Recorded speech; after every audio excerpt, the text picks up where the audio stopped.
உங்களுடைய பணி. இதற்கு ஈடு இணை எதுவுமே கிடையாது.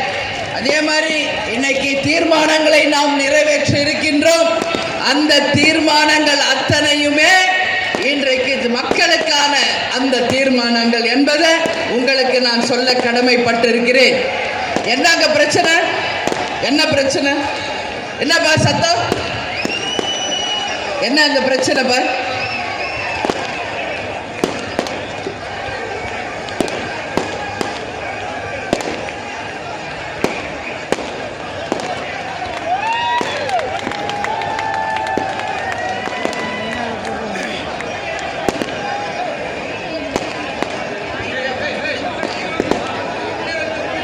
தள்ளுங்கப்பா. மறைக்கிறாங்கன்னா கத்துறாங்க. மறைக்காதீங்க தயவு செய்து. எங்கள் கழக நிர்வாகிகள் தொண்டர்களை பார்க்கறதுல இருந்து நீங்க யாரும் தயவு செஞ்சு மறைக்காதீங்க. இங்க நம்ம நாட்டில் பார்த்தோம்னா கேப்டன் பேசிய டயலாக் தான் இன்னைக்கு உலக பிரசித்தி பெற்றது. எல்லா இடத்துலையுமே பார்த்தோம்னா கேப்டன் வந்து சொல்லியிருக்கார், என் மக்களை தங்க தட்டில் வைத்து தாளாட்டுவேன். என் மக்களுக்கு இணை யாரு? உங்களோட தான் நான் இருப்பேன். கேப்டன் எங்கேயும் போலப்பா. நான் உங்களில் கேப்டனை பார்க்கிறேன். உங்கள் ஒவ்வொருவரிலும் நம்ம கேப்டனை நான் பார்க்கிறேன். நம்ம கேப்டன் நம்ம கூட தான் இருக்கிறார் என்பதை உறுதியோடு நீங்க எல்லாரும் நம்பணும். நம்ம கூட தான் தலைவர் இருக்கிறார் என்பதை சொல்றேன். அதே மாதிரி இங்க நம்ம தலைவர் எப்படி ஒரு தலைவராக இருக்க வேண்டும் என்பதற்கு இலக்கணமாக வாழ்ந்தவர். அவர் காட்டிய அன்பு, பாசம், அதே போல கனிவு, ஏழை பணக்காரர் என்ற பாகுபாடு இல்லாமல் அத்தனை பேரையுமே சமமாக அவர் போற்றியதுதான் இன்னைக்கு அவரை ஒரு சிறந்த தலைவராக கொண்டு வந்திருக்கிறது. ஒரு பெண்களை மதிக்கக்கூடிய ஒரு உன்னதமான தலைவராக வாழ்ந்தவர் நமது கேப்டன் அவர்கள். அதற்காக தான் பெண்கள் இந்த நாட்டின் கண்கள் என்று திட்டத்தையே பெண்களுக்காக கொண்டு வந்தவர் கேப்டன் அவர்கள். அதனால தான் சொல்றேன், நம்ம தலைவருக்கு இணை எந்த தலைவரும் இல்லை. நமது தேசிய முற்போக்கு திராவிட கழகத்திற்கு இணை எந்த கழகமும் இல்லை.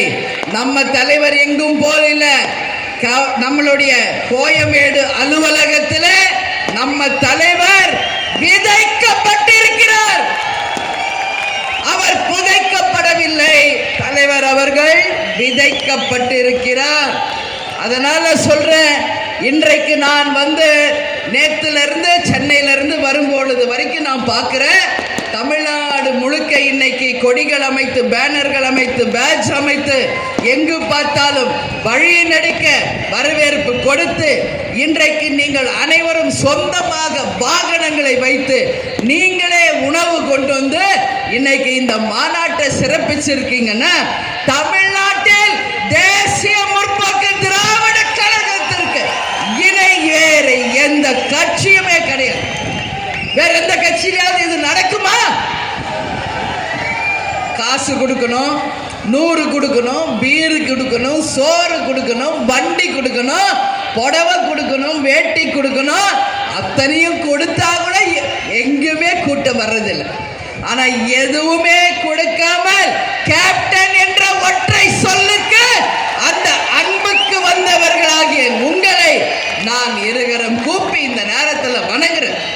ஏதோ 20 வருஷம் ஆயிடுச்சு இந்த கட்சி அவ்வளவுதான் அப்படின்னு பேசின அத்தனை பேரும் இன்னைக்கு பாசார் கிராமத்தை பாருங்க. ஆல்மோஸ்ட் 9:30 இங்கிருந்து பார்க்கிற கடை என் கண் பார்வை தெரியும் வரை வெறும் தலைகள் தான் தெரிகிறது. எல்லாம் சொந்த காசு செலவு பண்ணி அவங்களே வண்டி வச்சு சாப்பாடு வச்சு இன்னைக்கு வரைக்கும் வருகிறார்கள் என்றால் அதுதான் கேப்டன் தொண்டர்கள். அதுதான் தேசிய முற்போக்கு திராவிட கழகம். இதற்கு இணைய வேற எந்த கட்சியாவது காமிக்க முடியுமா? ஒரு உதாரணம், ஒரே ஒரு உதாரணம் காமிக்க முடியுமா?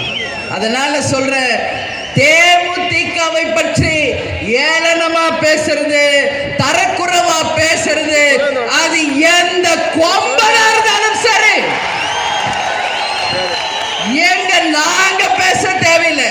எங்க தொண்டர்கள் போதும் உங்களுக்கு பதிலடி கொடுத்து உங்களை உருவாக்குவார்கள்.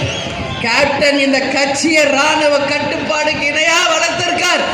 நியாயமான கட்சி, உண்மையான கட்சி, நாட்டுக்கும் தேசத்திற்கும் உண்மையாக உழைத்து கொண்டிருக்கிற கட்சி நம்ம கட்சி.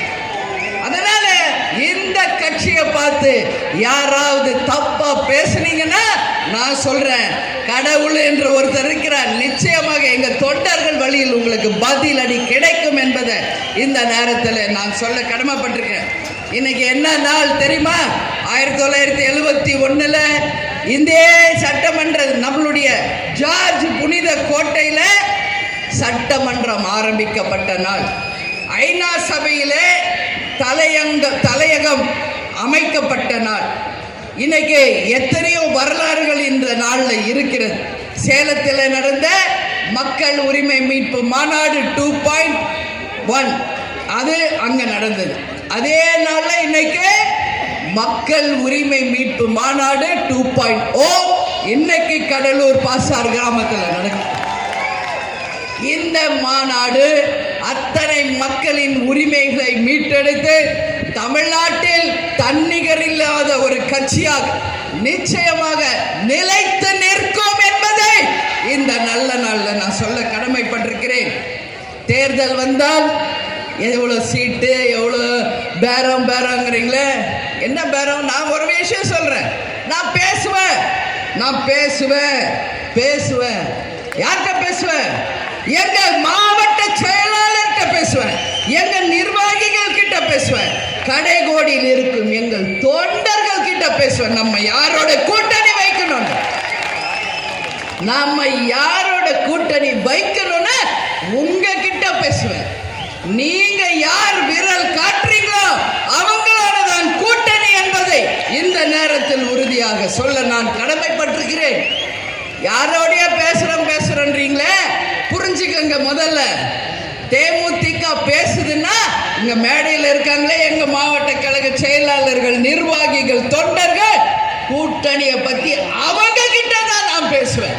வேற யாருகிட்டயும் அவங்க ஒப்புதல் இல்லாம இன்னைக்கு இல்ல என்னைக்குமே உங்க அண்ணி, உங்கள் அம்மாவா இருந்து நான் சொல்றேன் பேசுறேன். அன்னைக்கு கூட தலைமை கழகத்தில் மாவட்ட கழக செயலாளர்கள் அனைவரையும் அழைச்சு அந்தந்த மாவட்டத்திலே கலந்தாலோசனை செய்து உங்கள் மனதிலே இருக்குவதை, உங்களுடைய எண்ணம் என்ன என்பதை அந்த மாவட்டத்தின் பிரதிநிதிகளாக, அந்த மாவட்டத்தின் தலைமையாக மாவட்ட கழக செயலாளர்களிடம் இந்த முறை நாம் யாருடன் கூட்டணி அமைக்க வேண்டும் என்று அவர்களிடமே கொடுத்து அவர்கள் எழுதி கொடுத்தது இன்றைக்கு வரைக்கும் என்னை தவிர ஒரு ஆள் கூட தலைமை கழகத்தில் அதை பார்க்கணும்.